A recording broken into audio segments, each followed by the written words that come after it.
The traditional Israeli military doctrine has been escalation dominance, so that if you punch Israel in the face, all right, they will punch back twice as hard. Then Iran sent a fleet of missiles and drones to attack Israel, and Israel's response was incredibly mild. So Israel has shifted away from escalation dominance, which has been its long-time military strategy. And that's curious, right? Hezbollah is lobbing rockets over into northern Israel, and yet the Israeli military response has been relatively mild compared to what you would expect. So there has been a shift away from the number one Israeli military doctrine of escalation dominance.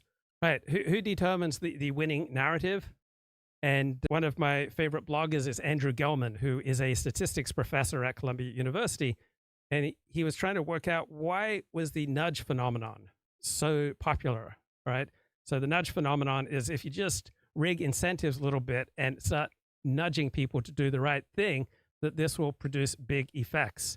And so nudge became a cool unifying slogan that connected academic research to public policy. So you had more money and more jobs flowing into academia, and you had the opportunity to change the world and to gain more prestige, power, and income for yourself, right? So nudge became an academic success and a political success, even though the evidence for it was virtually non-existent. And the success of the nudge story is the same as a lot of other stories, says Andrew Gelman, when the story becomes a story.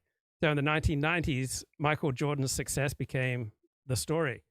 And with Tiger Woods and Bill Gates, their success became the story. So when something gets big enough, its success becomes part of the story and takes on a power of its own, right? Think about Brexit, Black Lives Matter, Barack Obama, Donald Trump. The story becomes the story.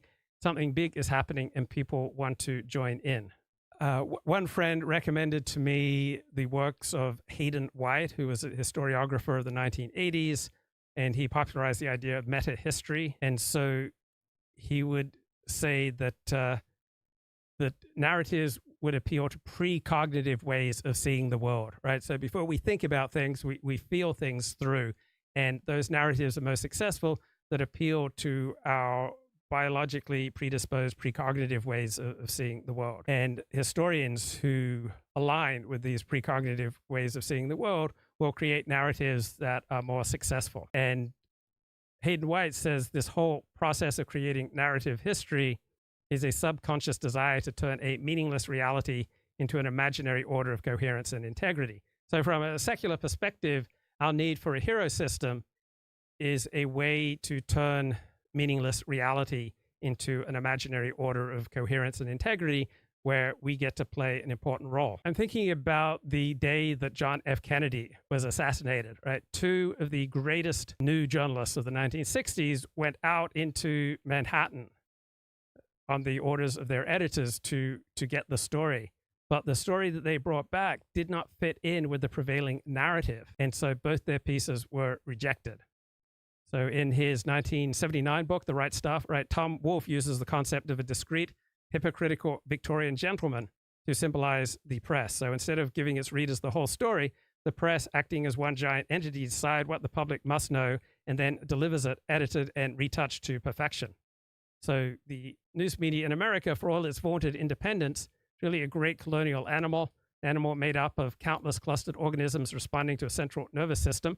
And this animal seems determined in all matters of national importance that there is one proper emotion, there is one seemly sentiment, there is one fitting moral tone that should be established and must prevail, and all information that muddies this tone and weakens this feeling should simply be thrown. And so on the day of John F. Kennedy's assassination, Tom Wolfe went to Little Italy, and everybody thought that their natural enemies had done the assassination of John F. Kennedy. Right? The Italians didn't like the Jews, so they blamed it on the Jews.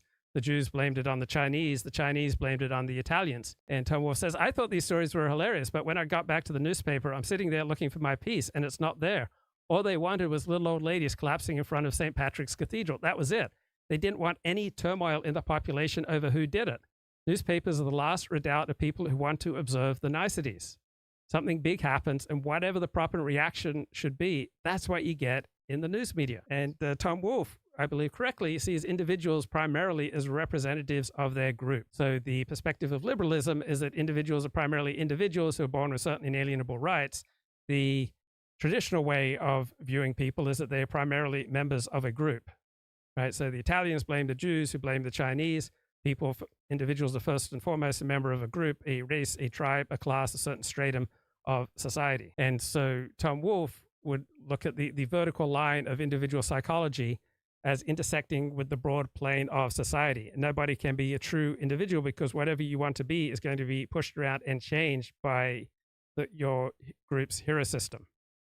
Gay Talese went out on the day of Kennedy's assassination. He spent several hours with Tom Wolfe, going from downtown Manhattan, Wall Street, Chinatown, Little Italy.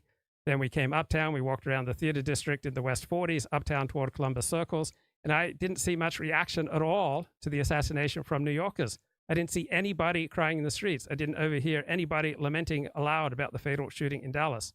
People heard the news over the radio. People were talking about the event among themselves as they waited for a traffic light on the street corner. But there was absolutely no sign of the mournful masses that would be the signature image on TV. And after I reported what I had seen in New York, the editor did not want me to write anything because what I had seen or not seen did not conform to the expected or ideal response the situation seemed to call for, at least in the editor's eyes.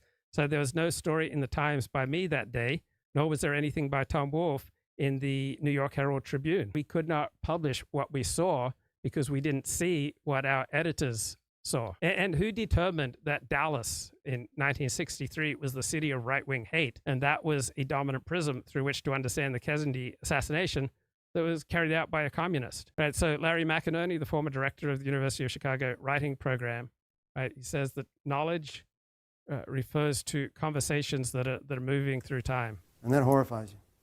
Why would those people get to say? Why did they get to say? Especially because, historically, of course, they've looked just like me. As my niece says to me every time she sees me, too male, too pale, too stale. Why on earth would these people get to say what knowledge is? I get it. I get it. Big problem. But they do. And that's a fact. These people get to say what counts as knowledge. The good news is they are changing. Way too long, way too late, way too slow, but they're changing.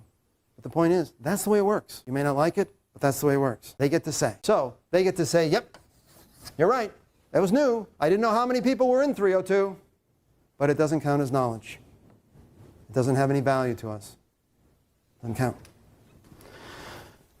The good news is this thing just does move through time. The other good news is this boundary is permeable.